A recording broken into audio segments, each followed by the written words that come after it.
My dad was an insurance agent, so he went all over.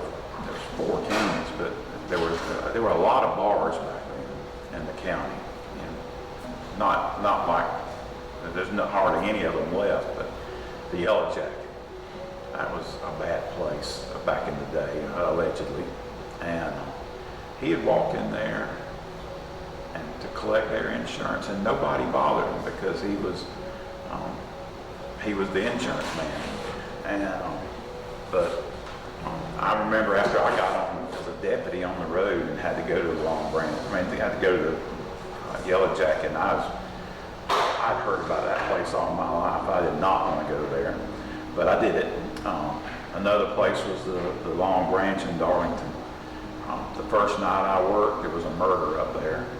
First night I worked by myself in the jail, and 2 families that are still around, the younger group, and they brought them all to the jail and put one family in the back in the kitchen and one family in the deputy's room. And Quinn McMillan was a sheriff, and he said, "Just stand right there and don't you let them tie and fight now." And I thought, why in the world? I was 22 years old. I said, what in the world have I got into here? But I lived through it. Those things were just a lot different.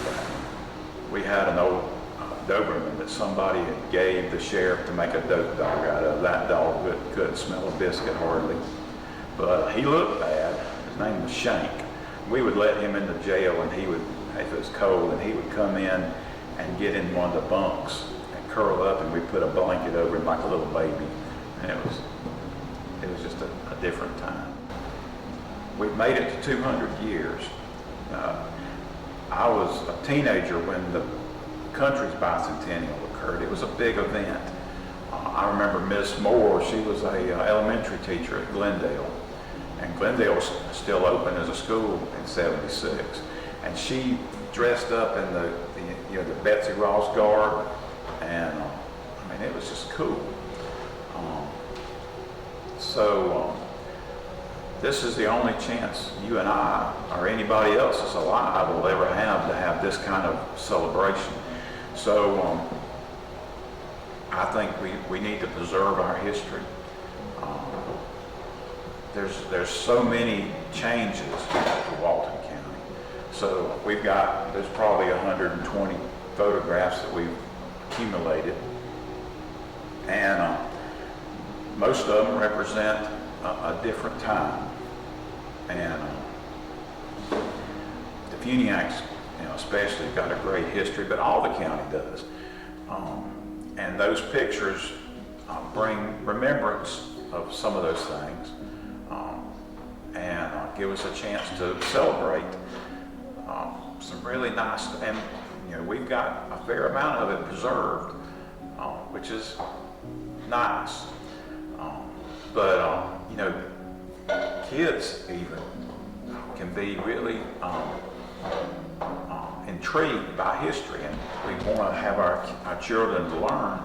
Well, history is a doorway to that, and I always have been a reader, and one of the reasons, that's how I got to read about history, and I've always loved history.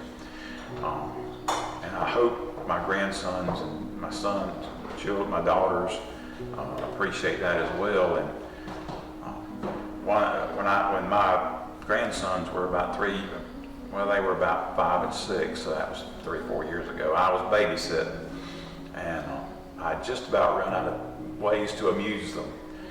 And I remembered a story, because my mother was an Anderson. The Andersons had been in Walton County since 1825, 4, somewhere in there. And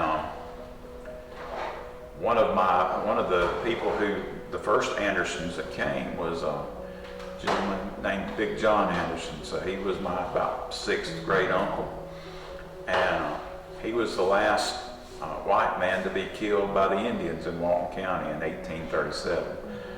You can go on the internet and find the Pensacola Gazette story about they got killed at Battle Creek. And so I started telling those boys about Big John Anderson, and that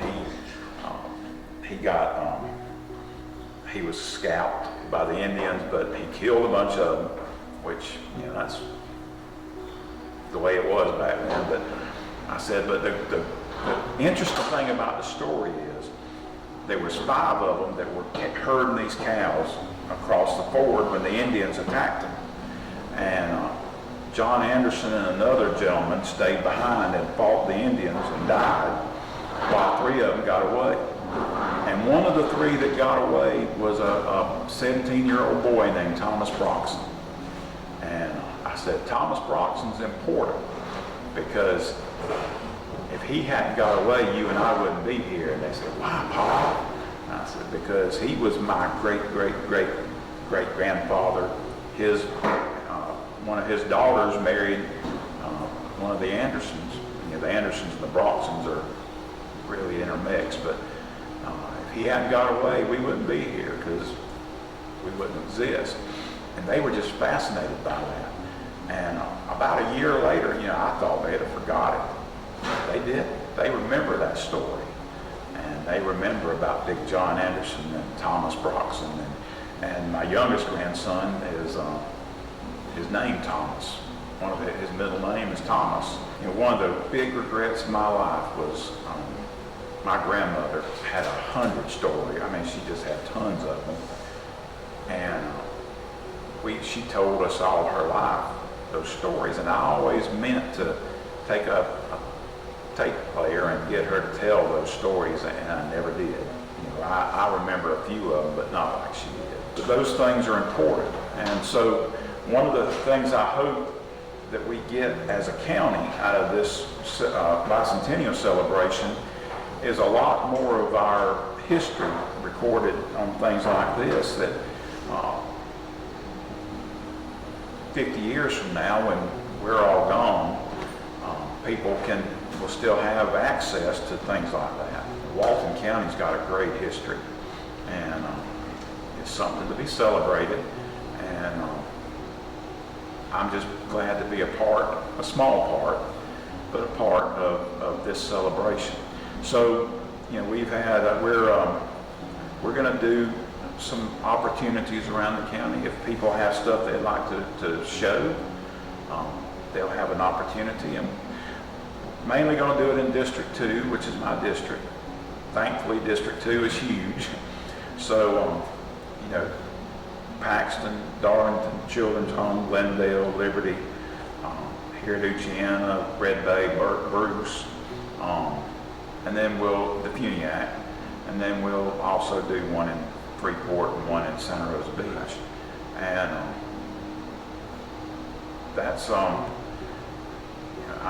would like for everyone to embrace all the great things that's in this county. And this county has changed so much. When for the first probably 50 years, it was a agricultural driven economy. Everybody was in agriculture. They weren't making a great deal of money, but they were in agriculture. Then, when the Funiac came, the railroad came, Chautauqua revolutionized the Funiac. There's so much history there, but the Chautauqua period was only about a 30-year period, from probably 1890 to 1930. I think it actually ended in 29, but in that period, there was the precursor, or one of the precursors to Florida State was started in Funiac. Palmer College. There was a business college. All these, and the Chautauqua in and of itself was just a huge event. And but then it died, and we went back to more of an agriculture. Or then a lot of people started working on Eglin, and Eglin changed the county a lot. There was whole communities that just went away, like Alice Creek. They bought the land, sometimes not very voluntarily, but nevertheless, they acquired the land, and those people left. If you go to Woodlawn, there's a little one like this, a little one-room schoolhouse sitting there by the community center. That was the Alice Creek schoolhouse. They moved it from when Eglin took that property. And then, you know, in the 80s, 90s, the shift became to tourism. And that, you know, as we sit today, 70% of the economy is driven by tourism. But, you know, who knows where it'll be the next shift, but it's an exciting time. And we get to be a part of it.